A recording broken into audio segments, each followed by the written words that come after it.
ගරු කතානායකතුමනි 23 යටතේ මෙම ප්‍රශ්න ඉදිරිපත් කිරීමට අවස්ථාව ලබා දීම පිළිබඳ ඔබතුමාට බෙහෙවින් ස්තුතිවන්ත වෙනවා. අනවසර සංක්‍රමණිකයන් ලෙස ඕස්ට්‍රේලියාව බලා පිටත්ව ගිය ශ්‍රී ලාංකිකයන්ද ඇතුළු 200කට ආසන්න පිරිසක් සම්බන්ධයෙන් ඇති වී තිබෙන අවිනිශ්චිත වාතාවරණය පිළිබඳ මෙම ගරු සභාවේ අවධානය යොමු කරනු කැමැත්තෙමි.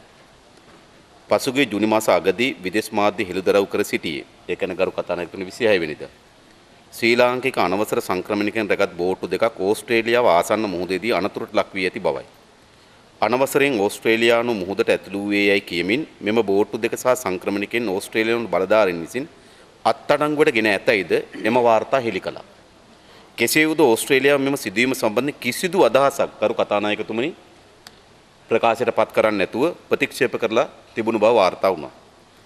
මේ මිනිසු වෙනත් රටවල් සොයන්නේ එහි නීති විරෝධී අයුරින් බව සැබෑ වුවද එය ඔවුන් විසින් ඉතා කැමැත්තෙන් කරලද තෝරා ගැනීමක් යයි සිටිය නොහැකි.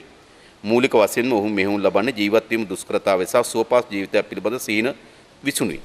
ඒ සියල්ල පසක තැබුවද ඔවුන් මුහුදුපත් වන බෝට්ටුවකින් ජීවිත අවසන් කරගත යුතු මිනිසුන් වන්නේ නැහැ.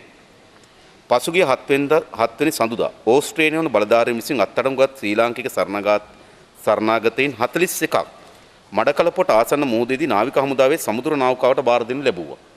එතකොට එය එක්සත් ජාතීන්ගේ සංවිධානයේ මානව සරණාගතයින් පිළිබඳ ප්‍රඥප්තියන් පිළිබඳ කිසිදු සැලකිල්ලක් නොකොට බව තමයි පේන්න තිබෙන්නේ.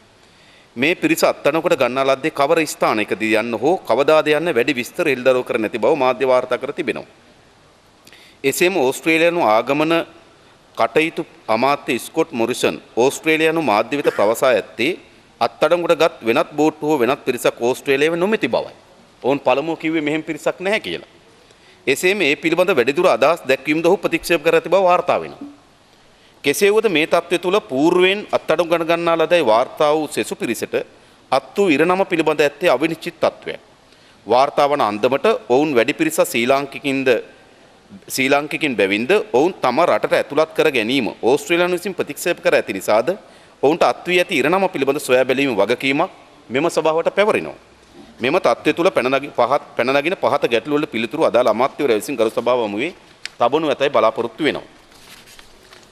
ජුනි මාස අගදී ඕස්ට්‍රේලියානු බලධාරීන් විසින් ලාංකිකයන් රැගත් බෝට්ටු දෙකක් අත්අඩංගුවට ගත් බව වන පුවත ශක්තියද ගරු කතානායකතුමනි මා මේක ඊයේ බාර දුන්නේ. ඊයේ හවස් වෙනකොට මා දැක්කා ප්‍රවෘත්තිවල ඕස්ට්‍රේලියානු බලධාරීන් විසින් ඒ සත්‍ය බව දැන් පිළි අරගෙන තිබෙනවා. මා දන්නේ සතියක් තිස්සේයි මේම හැංගිමුත්තන් සෙල්ලම් කරේ ජනතාවගේ ජීවිත සමග කියලා. එම බෝට්ටු දෙකේ සිටි බවට වාර්තා කරන ලද පිරිසක අනන්‍යතාවය හඳුනා ගන්නු ලැබ තිබේද? ඒක දැන් ප්‍රධාන ප්‍රශ්නයක්. මෙම අත්අඩංගුවට ගැනීම පිළිබඳ ඕස්ට්‍රේලියානු බලධාරීන් මාධ්‍යර තොරතුරු හෙළිදරව් නොකිරීමේ විශේෂ හේතුවක් තියෙනවා. ඇයි මේම සංගවගෙන හිටියේ දාන දින ගණනාවක් මිනිස් ජීවිත. 4 පසුගිය 4 වෙනිදා ලංකාවට බාර දෙන ලද 41 දෙනා සහ මෙන්න මේ 41 දෙනා සහ ජුනි මාස අත්අඩංගුවට ගන්නා ලද පිරිස අතර සබඳතාවයක් තිබෙනවා. මේ එකම පිරිසද? නැත්නම් ඒ 41 වෙන පිරිසද කරු කතානායකතුමනි? පහ එසේ තිබේ නම් සෙසු පිරිසට අත්තු ඉරණම කුමක්ද? අනිත් පිරිසට මොකක්ද සිද්ධ වෙලා තිබෙන්නේ?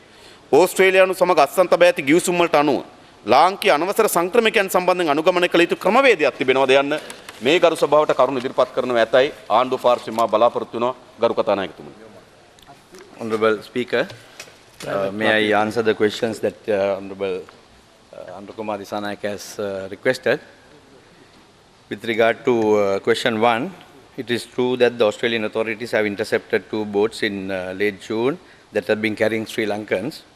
The answer to that is the intimation by the Australian authorities to the government of Sri Lanka has been in respect of 1 boat originating from Sri Lanka carrying Sri Lankans which had been intercepted. Question 2, has the identity of the persons in those 2 boats have been established?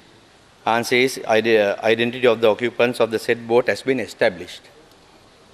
Question 3, is there a special reason as to why Australian authorities do not provide information to the media on this arrest? The government of Sri Lanka is unable to attribute a reason for the action taken by a third country.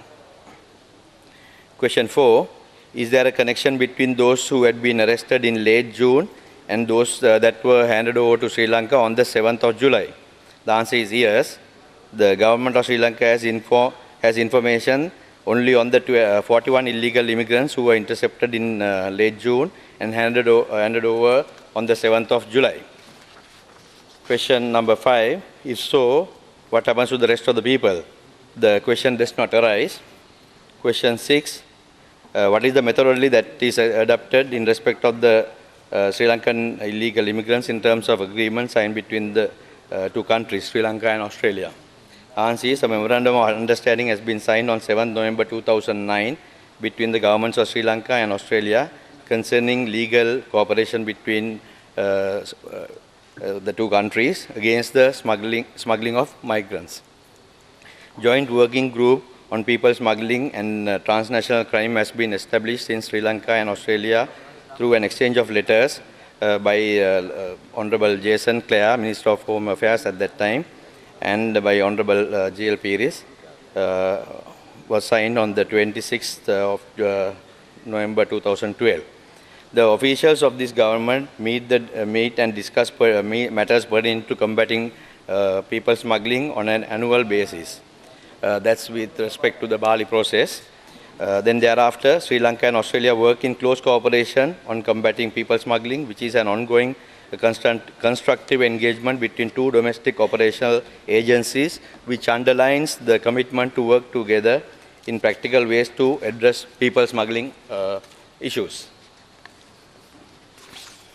That's all what I have to say, Honorable Speaker, to that question. Thank you.